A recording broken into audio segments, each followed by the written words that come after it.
Hello and welcome back. Today I'd like to share the project that I've started working on, what my vision is for it, and what kind of fun little snags I've hit along the way thus far. So, the vision here is imagine you're playing Path of Exile or Diablo.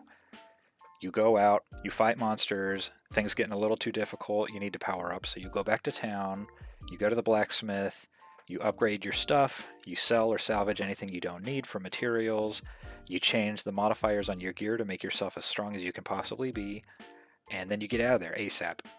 Um, so in this game, the script is flipped.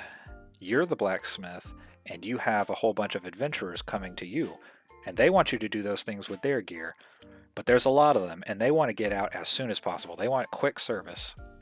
So pretty much, you're taking the gear management that you would see in an ARPG, and then you're also combining it with the sort of hectic, chaotic order fulfillment and time management you would get in something like Overcooked, right?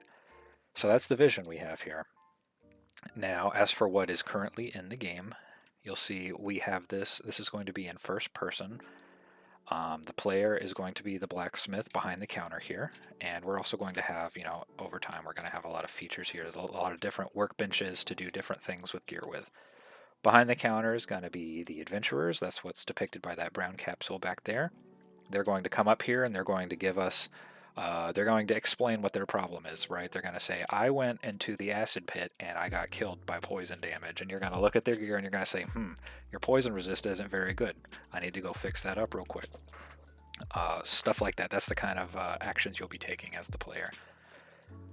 And then once you've submitted your order to them, you say, hey, you're good to go. They leave, and then off screen they're going to be fighting enemies for however long it takes for them to either fill up their inventory or to get killed again and come back to town. And then that's the point at which you'll be evaluated, right? They'll say, hey, I had no problems. I killed stuff until my inventory was full. Here's your cut, 5 out of 5 stars. Or they die instantly and they say, hey, you did not help me one bit, 0 out of 5 stars. And that'll be how the game is scored.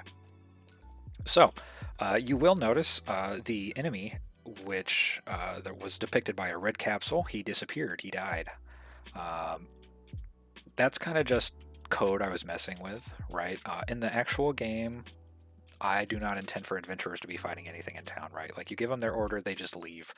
And then later, 5 minutes later or whatever, however long it takes, they come back and they report back. So that's everything we have so far. Couple of things in terms of obstacles I've encountered for the couple of days I've been working on this so far that I thought would be interesting to share. First off, this is going to be my first time messing with first person, and I was kind of happy with how easy it was to get everything set up. The camera, I've just set that as a child object of my player. I've put it in his head, as you can see, just to where it looked appropriate angle-wise. And then for movement, I'm using the character controller, and for the first-person view, like for the looking, I have the camera object handling that in a script, and pretty much what's happening here, and I do have the mouse bound here, there we go. If I move on the y-axis, it only moves the camera. It rotates the camera along the x-axis. Wait, is it the x-axis? Hold on. Yeah, I'm sorry. Yeah, and then if I move left or right, I'm rotating the camera, but also the player. Well, I'm rotating the player, which since the camera is a child, will also rotate the camera. Is what's happening. And that's it. Yeah, and here's the scripts for that. The camera controller is here, and I do have it set to where the player is where the input is coming in, and then when I take the look action in the input, which this is assigned to the delta of the mouse right here on look, it's going to call the set camera rotation method in the camera controller, which just sets it to the vector 2 that I'm passing it, which this vector 2 in turn is coming from the input system, the mouse delta is giving a 2D vector there. And then, yeah, this is the code where we're rotating the camera and rotating the player as appropriate. So, or I get that backwards. This is the player, that's the camera. So yeah, that's that. One snag I did have, which surprisingly hadn't come up until now, was first when I set up the move code, I was having an issue to where the movement was not changing based off of where my player was facing, right? So if I was facing this way, forward would go forward, back would go back, left, right, everything's hunky-dory, except if I was turning this way, it wouldn't have changed. So now all of a sudden, forward is back is forward, left is right, right is left, and I couldn't figure out what is going on here. Well, turns out it was actually a really simple fix. All I had to do was make it relative to transform.forward for my player. And that's what you're seeing right here, is me taking the X and Z axes, which is the axes upon which I'm moving, and multiplying them by my player's transform.forward. So that was very confusing for a few minutes until I figured that out.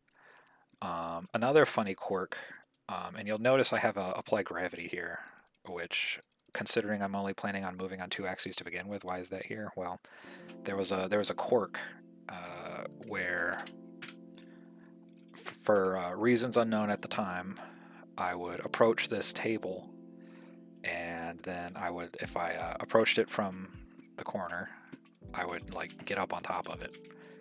And then since I had no means of traversing the y-axis, if I got up here, then I would just, be stuck at that y height indefinitely.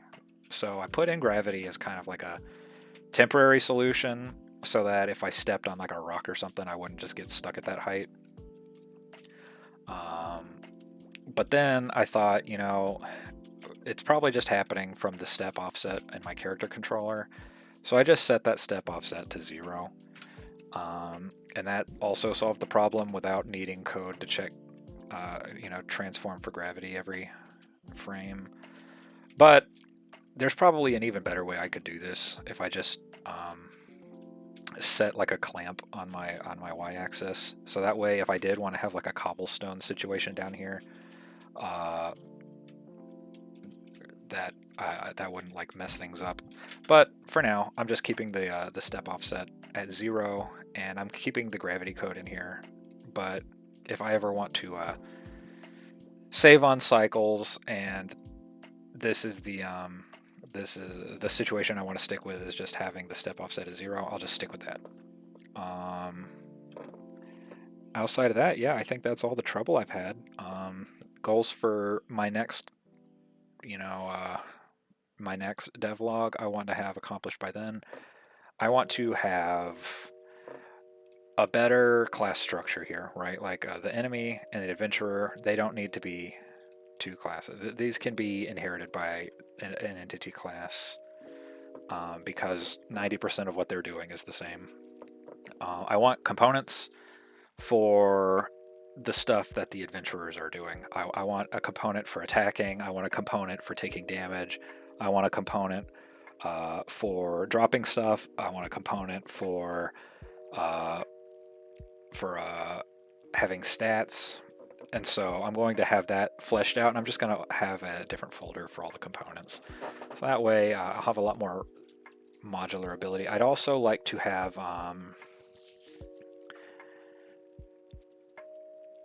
actually, I might leave it at that. And then also I'd like to have scriptable objects is what I'm going to be using for gear.